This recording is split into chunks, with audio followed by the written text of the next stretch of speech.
Minus Q Q, distance कितना दे रखा है 2 सेंटीमीटर, ठीक है।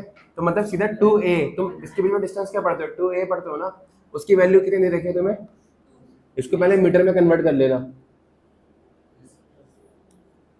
ठीक है। मैं तो 10⁻⁻8 बच्चों की, कुछ बच्चों की तरह आंसर आ जाएगा तुम लोगों का, ठीक है। सबसे पहले मेरा ये आया था, ठीक है। एंगल कितना दे रखा है, देखो एंगल तुम्हें दे रखा है एक्सटर्नल इलेक्ट्रिक फील्ड और टॉर्क डाइपोल में एंगल कितना दे रखा है। एक्सटर्नल इलेक्ट्रिक फील्ड मैंने ऐसे सिखाया था, ऐसे इलेक्ट्रिक फील्ड होती है और ऐसे तुम्हारा डाइपोल रखा हुआ होता है। इस इलेक्ट्रिक फील्ड इसमें एंगल कितना दे रखा है 30 डिग्री, तो इस पर टॉर्क लगेगा। टॉर्क का फॉर्मूला क्या होता है, टॉर्क का फॉर्मूला होता है P क्रॉस, दैट इज अगर मैं टॉर्क का मैग्नीट्यूड निकालूं तो PE, और PE क्या होता है, ये होता है Q इंटू डिस्टेंस। Q कितना, Q तुम्हें पता नहीं है, डिस्टेंस तुम्हें पता है वो कितना है। इलेक्ट्रिक फील्ड की वैल्यू कितनी दे रखी है यहाँ पर क्वेश्चन में, इलेक्ट्रिक फील्ड की वैल्यू कितनी दे रखी है,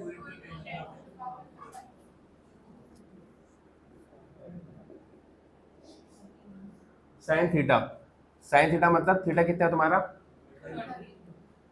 और टॉर्क की वैल्यू भी दे रखी है, दैट इज 8 इंटू 10 की पावर, सब कुछ दे रखा है। क्या Q की वैल्यू नहीं निकाल सकते, सॉल्व कर लो। Q की वैल्यू आएगी 4 इंटू 10 की पावर कूलम, और -6 होता है, जिसको नहीं पता माइक्रो,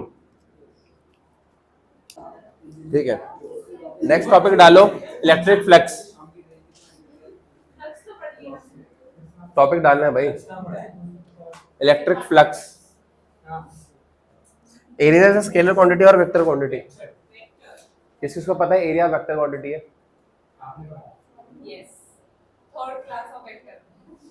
एरिया एक वेक्टर क्वांटिटी है। इसके पास मैग्नीट्यूड भी होता है, डायरेक्शन भी होती है। मैग्नीट्यूड तुम लोगों को पता है, जैसे स्क्वायर है तो a स्क्वायर होगा, रेक्टेंगल है तो लेंथ इनटू ब्रेड्थ होगा, सर्कल है तो पाई स्क्वायर होगा, बट डायरेक्शन क्या होती है,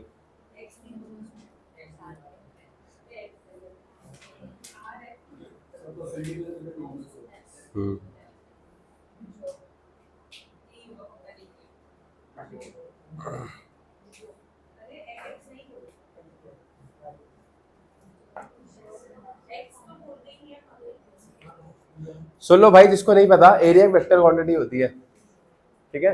अब एरिया दो टाइप के हैं तुम पे, एक 2D फिगर्स है और एक 3D फिगर है।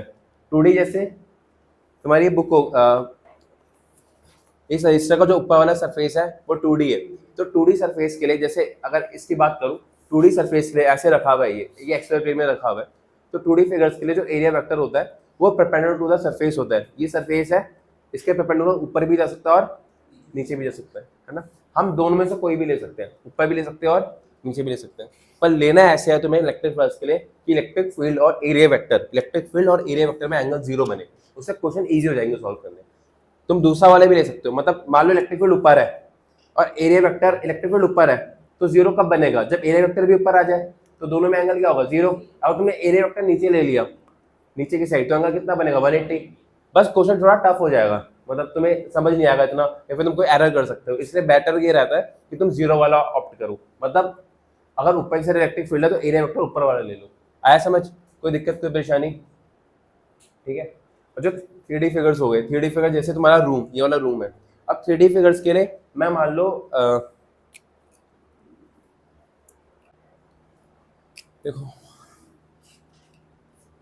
एरिया, वैसे आज से पहले किसी को पता था वेक्टर क्वांटिटी के, सबको पता था, किसको नहीं पता था, तुम्हें पता था एरिया वेक्टर, तुम दोनों को पता था एरिया वेक्टर का, पता था, चलो अच्छा है, नॉर्मली पता नहीं होता बच्चों को। इसमें दो फिगर्स होते हैं,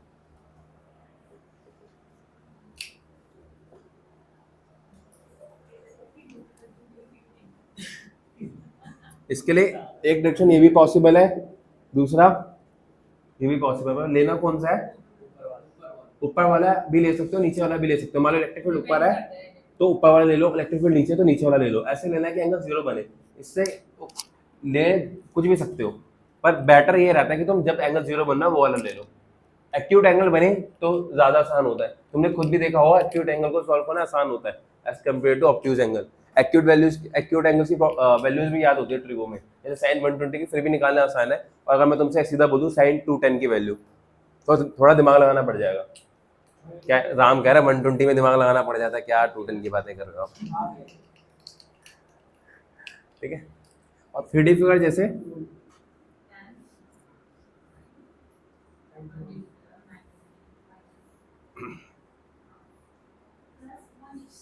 अब तुम पे मान लो 3D फिगर है, ठीक है। अब इसमें ये वाला सरफेस ले लो, इसको तुम ऐसे समझ लो ये रूम है, इस रूम में तुम ये वाला प्लेन ले रहे हो, मतलब ये वाली वॉल ले रहे हो। इस वाली वॉल के लिए जो एरिया वेक्टर आएगा वो इस साइड पे जा सकता है, मतलब तुम ये वाली वॉल ले लो, वॉल ले रहे हो, इसमें एरिया वेक्टर इधर भी जा सकता है और अंदर भी आ सकता है। 3D फिगर में ध्यान रखना है, हमेशा हम एरिया वेक्टर वो लेते हैं जो आउटवर्ड होता है, मतलब इस रूम के लिए, इस वॉल के लिए आउटवर्ड है बाहर की साइड, तो इसके लिए बाहर की साइड ही लोगे, आया समझ। 3D फिगर्स के लिए क्या लिया जाता है, आउटवर्ड नॉर्मल, क्या लिया जाता है। ऐसे तुम्हारा ऊपर है, इसके लिए क्या लोगे, ऊपर और नीचे दो पॉसिबल है, एक नीचे एक ऊपर, कौन सा लोगे, ऊपर वाला। ये वाली सरफेस है, इसके लिए इधर की साइड और एक इधर की साइड, कौन सा लोगे, बाहर की साइड वाला। ऐसे तुम्हारा एक नीचे वाली सरफेस है, इसके लिए एक ऊपर पॉसिबल है, नीचे पॉसिबल है, तुम कौन सा लोगे, नीचे वाला। तो 3D फिगर्स के लिए आउटवर्ड नॉर्मल लेते हैं, 2D फिगर के लिए कोई भी ले सकते हो, ठीक है, तुम्हारी इच्छा है ना। डायरेक्शन समझ आ गई। और मैग्नीट्यूड क्या होता है, मैग्नीट्यूड जो बचपन से निकालते हुए आए हो ना, क्यूब के लिए मान लो एक सरफेस है तो उसके लिए मैग्नीट्यूड क्या होगा, ए स्क्वायर, ठीक है। तो मैग्नीट्यूड जैसे निकाल के आए हो वैसे होता है, एरिया वेक्टर है ना तो, हाँ ठीक है, ये समझ आ गया। अब हम पढ़ेंगे इलेक्ट्रिक फ्लक्स। अच्छा, मल्टीप्लीकेशन ऑफ अ वेक्टर, हम पे दो टाइप के वेक्टर की मल्टीप्लीकेशन पॉसिबल है, डॉट प्रोडक्ट और क्रॉस प्रोडक्ट। दो वेक्टर्स के बीच में अगर हम डॉट करते हैं तो हमें एक वेक्टर क्वांटिटी मिलती है, क्या मिलती है, क्या मिलती है, स्केलर क्वांटिटी। हाँ पता चल गया। दो वेक्टर्स को डॉट करने के बाद क्या मिलता है हमें, स्केलर क्वांटिटी, और दो वेक्टर्स को क्रॉस करने के बाद क्या मिलता है हमें, वेक्टर क्वांटिटी। टॉर्क में क्या कर रहे थे हम, दो वेक्टर्स के बीच में क्रॉस कर रहे थे, डॉट कर रहे थे, और अभी हम क्या करेंगे, डॉट। जब स्केलर क्वांटिटी मिल रहा है तो स्केलर क्वांटिटी के बाद डायरेक्शन निकालनी जरूरी है, या डायरेक्शन ही नहीं होती, डायरेक्शन ही नहीं होती। तो सिंपल इसमें मैग्नीट्यूड होता है, इसलिए स्केलर क्वांटिटी से डील करना आसान होता है। डॉट प्रोडक्ट आसान है, क्रॉस प्रोडक्ट थोड़ा कॉम्प्लिकेटेड होता है करना as compared to dot product. आया समझ।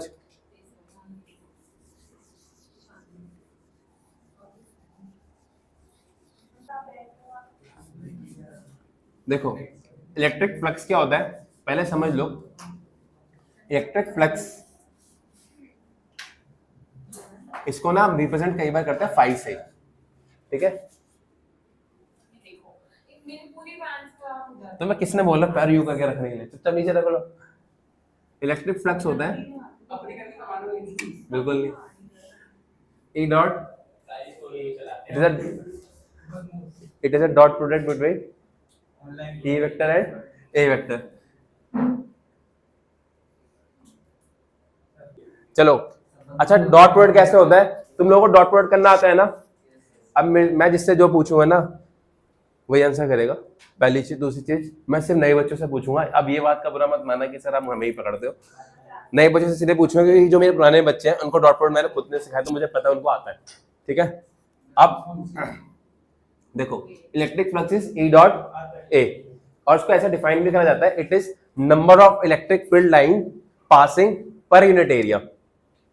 मान लो यहां से 3 लाइन पास हो रही है ना इलेक्ट्रिक फील्ड की, तो मैं बोलूंगा इलेक्ट्रिक फ्लक्स कितना है, 3। तो इलेक्ट्रिक फ्लक्स क्या होता है अगर मैं डिफाइन करूं तो,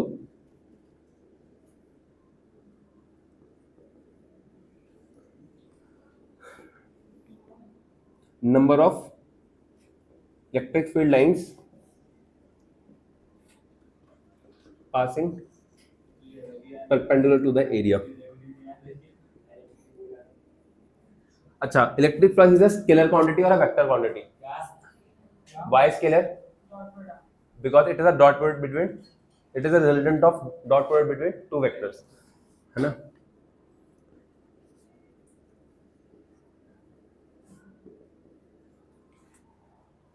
भैया जिसको डाउट होना स्केलर वेक्टर थोड़ा भी तो पूछ लेना, वे 6 महीने बाद पूछ लेना मुझसे, गुद्दिया मतलब ये जो है ना लाल कर दूंगा पूरी तरीके से। पिछले साल ऐसे बच्चे भी मिले थे भाई, 4-6 महीने तक आखिरी तक स्केलर वेक्टर में कंफ्यूज थे। से बता रहा हूँ, अभी पूछ लोगे तो कुछ नहीं बोलूंगा। 3 महीने बाद 4 महीने बाद पूछा ना तुम लोगों ने,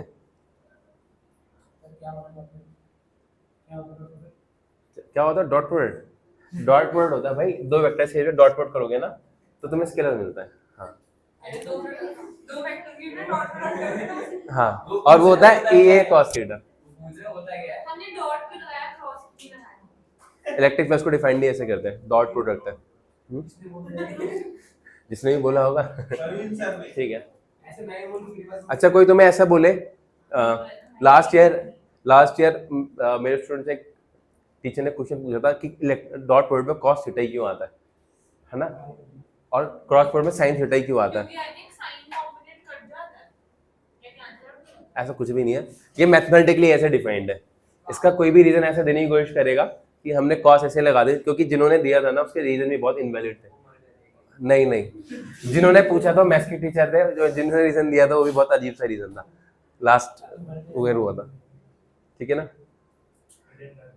अब सुनो, मान लो तुम पे इलेक्ट्रिक फील्ड जो है I cap plus 2j cap minus k cap है, और तुम पे जो एरिया वेक्टर है वो है I cap plus 3j cap plus 5k cap. सुन लो भाई, जिसको नहीं आता सुन लो, है ना। देखो जब भी डॉट प्रोडक्ट करोगे ना, मान लो दो वेक्टर्स है, एक वेक्टर है ax I cap ay j cap az k cap, और दूसरा वेक्टर है bx I cap by j cap bz k cap. जब भी दो वेक्टर्स के बीच में डॉट प्रोडक्ट होता है ना, मैं सीधा सिखा देता हूँ। वैसे मैं जब 11th में पढ़ा होगा, जिसने पूरे रीजन बताए होंगे तुम लोगों को, ध्यान रखना। देखो आई डॉट आई ना 1 होता है, और I dot J 0, I dot के ये भी 0 होता है। किसको किसको पता है ये बात? ठीक। अब ए डॉट बी कर रहे हो तुम, ए डॉट बी पे क्या होगा, तुम्हें बस क्या करना है कि जो आई के कंपोनेंट है ना ए एक्स बी एक्स, इनको मल्टीप्लाई कर दो, प्लस जो जे वाले हैं उनको मल्टीप्लाई कर दो, प्लस जो के वाले हैं इसे छोड़ दिया। ये समझ आ गया। अब देखो यहां पर क्या है, अगर मैं फ्लक्स निकालू, flux is E dot A, है ना। अब सिंपल क्या है, देखो 12 का बस ये है कि फ्लक्स जो होता है ई डॉट ए है, जो डॉट प्रोडक्ट करना है वो 11th क्लास की चीज है ना। डॉट प्रोडक्ट कैसे करोगे, इसका आगे क्या है 1, इसका आगे कितना है 1, 1 इंटू 1 1, इसका आगे क्या है प्लस 2 इंटू 3, यहाँ पर क्या होगा प्लस 5 इंटू -1, तो ये कितना हो गया। ठीक है, ये मैं लास्ट बार सिखा रहा हूँ डॉट प्रोडक्ट। आई का करोगे तो 1 आएगा। नहीं अगर इसका आगे वैल्यू 2 है ना और यहाँ पर 1 है, तो 2 इंटू 1, इसको भूल जाओ।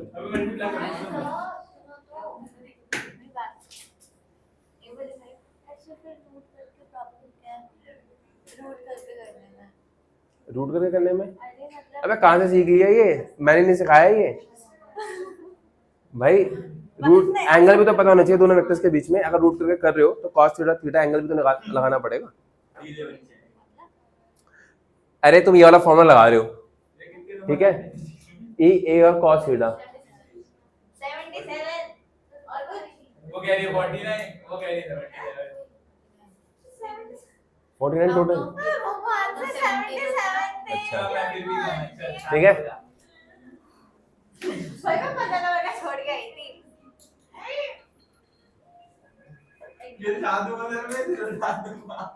इसलिए मैं आप वो लगा दूंगा यहाँ पर, वो नहीं होता स्लाइडर, वो जो छोटे बच्चों को स्लाइडर होता है। नो ऑफेंस, 70 तो मेरे आए थे। हाँ 70 से अब जिसके भी है ना उसे बेसिक फिजिक्स तो आती है, मतलब एक मीडियोकर लेवल की फिजिक्स तो आती है। जो इससे नीचे वाले हैं ना 40 50, ये बस ये किसी बॉर्डर लाइन से कैसे करके पास हुए। अभी तो सर से मिलेगा और बाहर में से भी मिलेगा। चला बाहर चलने साथ चलेंगे, बता साथ में जा पीटेगा ना।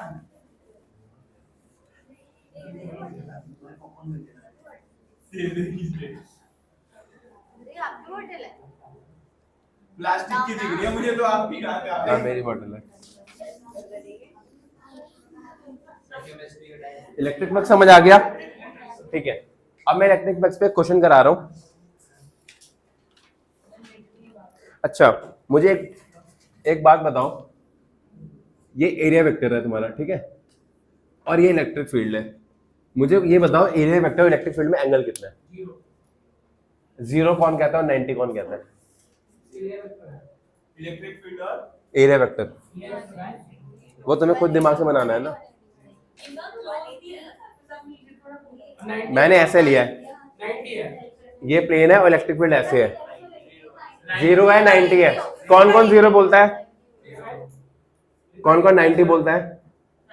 अब कहीं तो हाथ खड़ा कर लो, दोनों हाथ बांध के बैठे हुए हो। 90 है, 90 है, 90 डिग्री, 5/2। जो 90 बोल रहा है वो गलत है, ठीक है। देखो ये एरिया है, ये प्लेन है, बस प्लेन से तुम एंगल ही निकालोगे। तुम एंगल किसे निकालोगे? इसके लिए वेक्टर बनाओगे, और इसके लिए वेक्टर कैसे बनेगा? या तो एरिया वेक्टर ऐसे बन सकता है, या फिर पर हम लेंगे कौन सा? तो एंगल क्या होगा दोनों के बीच में? बताओ, चलो इसमें एक और चीज निकालते हैं, क्यू इनक्लोज भी निकाला जाता है। हाँ सी कांस्टेंट है। तुम पे दो क्वेश्चन है, एक क्वेश्चन ये ले लेना और एक क्वेश्चन सेम ही है पर उसमें इलेक्ट्रिक फील्ड की, देखो तुम पे दो क्वेश्चन दे रहा हूं मैं। एक में इलेक्ट्रिक फील्ड की वैल्यू है सी आई कैप, सब कुछ सेम है। इसमें भी तुम्हें इलेक्ट्रिक फ्लक्स निकालना है क्यूब के थ्रू, और सेकंड में है सी एक्स आई कैप, ठीक है। तुम्हें जो फिगर दे रखा है वो ऐसे दे रखा है,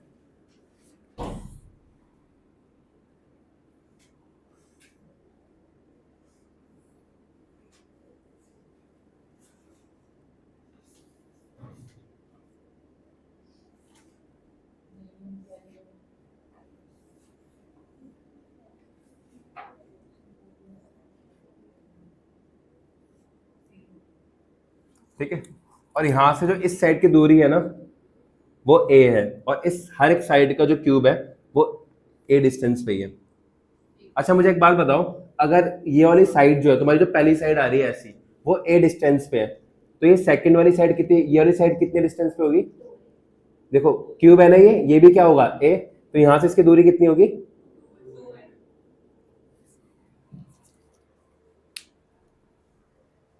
सेम यहां पर एक फिगर बन रहा है,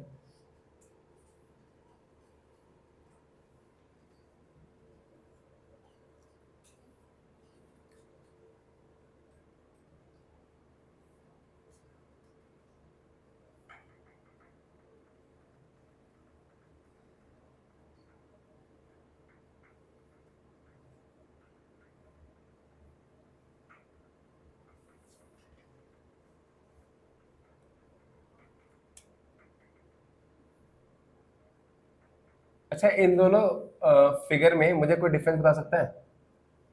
मतलब फिगर में नहीं, क्वेश्चन में एक ही डिफरेंस है, इलेक्ट्रिक फील्ड की वैल्यू यहाँ पर सी आई है, वहाँ पर सी एक्स है। जो ये वैल्यू है ना उसको मैं बोलता हूँ यूनिफॉर्म इलेक्ट्रिक फील्ड, और ये नॉन यूनिफॉर्म। नॉन यूनिफॉर्म क्यों है? देखो यहाँ पर मैं एक्स एक्सिस पे कहीं पर भी मूव कर लूंगा, वैल्यू सी ही रहेगी, बट यहाँ पर अगर मैं एक्स पे 1 पे हूँ तो ये जाएगी सी, अगर मैं एक्स पे 2 पे हूँ तो ये जाएगा 2c, और एक्स पे 3 पे हो जाएगा 3c। तो एक्स पे जैसे जैसे मूव करूंगा ये वैल्यू चेंज होगी। आया समझ? कोई दिक्कत, कोई परेशानी?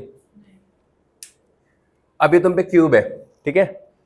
इस क्यूब के बाद 6 एरिया है। 6 एरिया कौन कौन से हो गए? देखो एक एरिया होगा A1, ऐसे इसके पीछे वाला A2, एक एरिया होगा ऊपर A3, और एक एरिया होगा नीचे A4, एक होगा इस साइड वाला A5, एक होगा इसका बैक A6।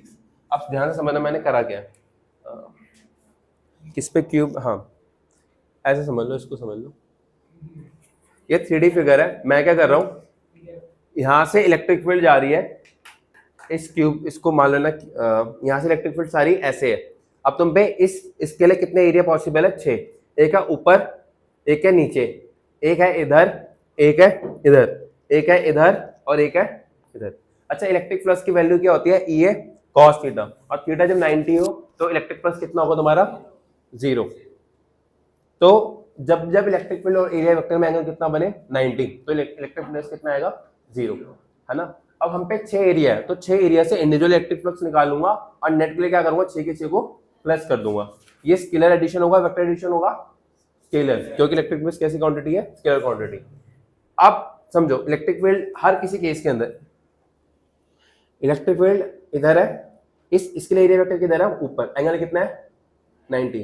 तो जो ऊपर वाला सरफेस है जो मैंने ए रे लिया है, उसके लिए इलेक्ट्रिक फ्लक्स कितना आएगा? 90 डिग्री, 0 डिग्री, 0। और ऐसे ही इलेक्ट्रिक फील्ड इसके लिए भी नीचे है, पर इसके लिए कितना आएगा? 0, क्योंकि किस पे है? 90 पे। सिमिलरली इलेक्ट्रिक फील्ड अभी भी ऐसे है, और इस वाली सरफेस पे एरिया वेक्टर कैसे है? और इस वाली के लिए तो 4 का तो 0 हो गया, ऊपर नीचे इधर और इधर। अब 2 बचे हुए हैं, एक बचा है ये और एक बचा है इलेक्ट्रिक फील्ड है ऐसे। जो ये वाला सरफेस है इसके लिए एरिया वेक्टर होगा ऐसे। दोनों में एंगल कितना है? और इसमें कितना है? एक में 0, एक में, बाकी 4 के लिए तो वैसे ही 0 है। आया समझ? किसी को दिक्कत, कोई परेशानी? तो अगर तुम ध्यान से देखोगे, देखो तुम्हारा जो A3 है वो A² है, पर वो K कैप में है। आई कैप होगा, नीचे जाओ, इसको X ले लो, इसको Y ले लो, इसको Z ले लो, इसको Z ले लो, इसको X। देखो जो A3 है, जो ऊपर वाला सरफेस है, उसके एरिया वेक्टर क्या है? A² K cap. इसके जस्ट नीचे वाला A4, उसके लिए एरिया वेक्टर क्या है? A² minus K cap, that is minus A² K cap.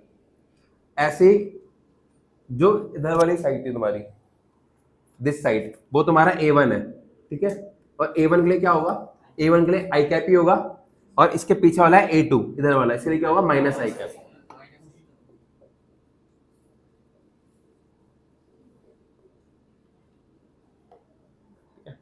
बाकी बचे 2, वो कौन कौन से है? A5 और A6। A5 कौन सा है? A5 है तुम्हारा ये वाला साइड। इसके लिए क्या होगा? इसके लिए होगा माइनस, ये किधर की साइड जा रहा है? Minus Y. देखो ना, इधर की साइड पॉजिटिव वाई एक्सिस है और इधर की साइड नेगेटिव वाई एक्सिस है, ठीक है। तो जो ये वाला साइड है इसके लिए किधर जाएगा? नेगेटिव वाई एक्सिस की तरफ, और इस वाले के लिए किधर जाएगा? पॉजिटिव वाई एक्सिस की तरफ, ठीक है। तो A5 है तुम्हारा माइनस A² J कैप, और A6 है तुम्हारा A² J कैप। अगर मैं इलेक्ट्रिक फ्लक्स निकालूंगा A3, A4, A5 और A6 के लिए, तो वैसे ही 0 होगा। रीजन क्या है उसका? इसका रीजन सिंपल सा ये है कि ये आई कैप के परपेंडिकुलर है, ठीक है। तो इनके लिए तो ऑलरेडी 0 है, ठीक है। समझ रहे हो? इसमें दिक्कत, कोई परेशानी? अगर मैं फ्लक्स, देखो अगर मैं ये बोल देता हूँ कि जो A1 वेक्टर से निकलेगा फ्लक्स, उसको φ1 बोल देता हूँ, वो क्या होगा? इलेक्ट्रिक फील्ड डॉट A, ठीक है। इलेक्ट्रिक फील्ड कितना है तुम्हारा? इलेक्ट्रिक फील्ड है C आई कैप, और एरिया कितना है इसके लिए? A² आई कैप। तो इसको मल्टीप्लाई करोगे तो कितना आ जाएगा? CA²। अगर तुम फ्लक्स 2 निकालोगे तो वो होगा E डॉट A2, ये होगा C आई कैप डॉट माइनस A² आई कैप। इसको करोगे तो माइनस ऑफ CA² प्लस 3, वो है E डॉट A3। अब करने की जरूरत है क्या? अब आई डॉट जे आएगा ना, ये आई डॉट के आएगा, और ये हमेशा क्या होते हैं? 0। तो तुम्हारा फ्लक्स 4 भी क्या आएगा? 0। फ्लक्स 5 भी क्या आएगा? 0। फ्लक्स 6 भी क्या आएगा? रीजन क्या है? Electric field is perpendicular to. आया समझ? अच्छा, नेट फ्लक्स क्या होगा यहाँ पर? φ1 प्लस φ2 प्लस φ3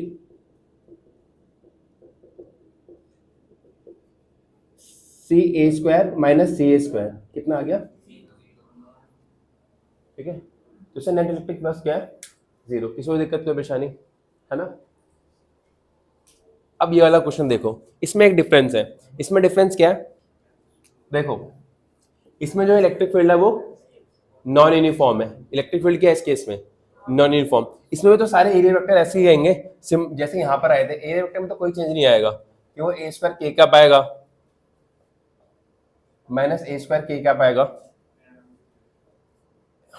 A1 हटा देता हूं मैं अभी, A5 और A6।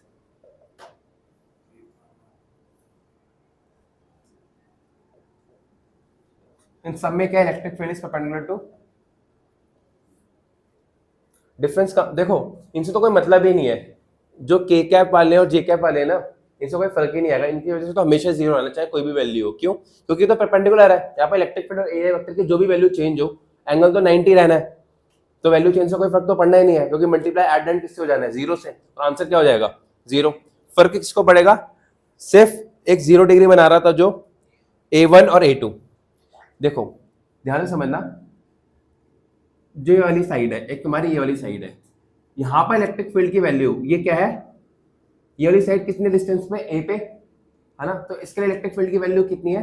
CA cap. एक्स के साथ चेंज हो रहा है। और दूसरी वाली साइड कितनी दूरी पर है? 2A। तो इसके लिए वैल्यू क्या है इलेक्ट्रिक फील्ड की?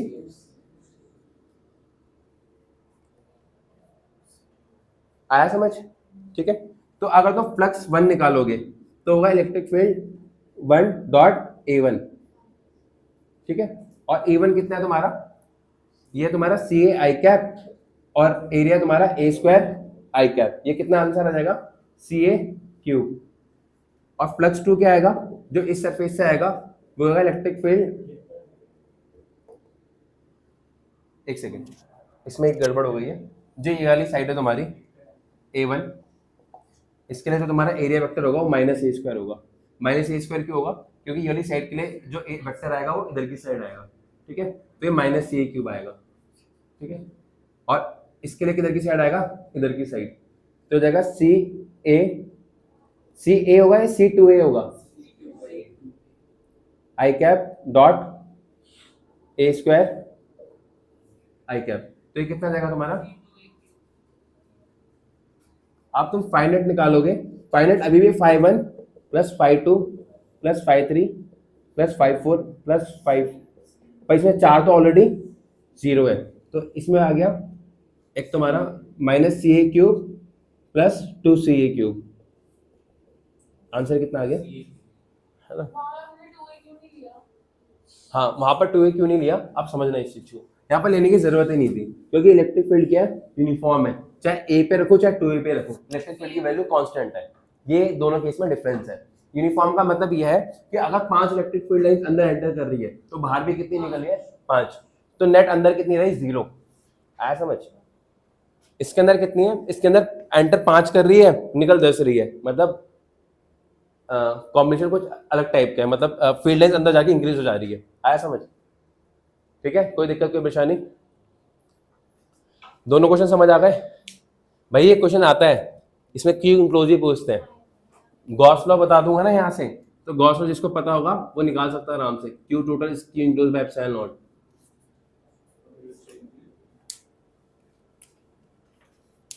चलो ये भी निकाल ही लो। इसके लिए तुम ये वाला फॉर्मूला लिख देना, आगे समझा दूंगा कैसे आया ये। फ्लक्स टोटल होता है enclose charge divided by epsilon not. इसमें चार्ज इंक्लोज क्या आएगा? 0, क्योंकि फाई टोटल क्या है? 0। इसमें चार्ज इंक्लोज कितना आएगा? CA cube. देखो इसके लिए फॉर्मूला लगाओगे, phi total is Q enclosed by epsilon nought. तो क्यू इंक्लोज कितना आ जाएगा यहाँ से? Phi total multiply by epsilon nought, और ये कितना है? CA cube. ठीक है। ये भी बाद में पढ़ा दूंगा, इसको बोलते हैं गॉस लॉ। ठीक है। ठीक है।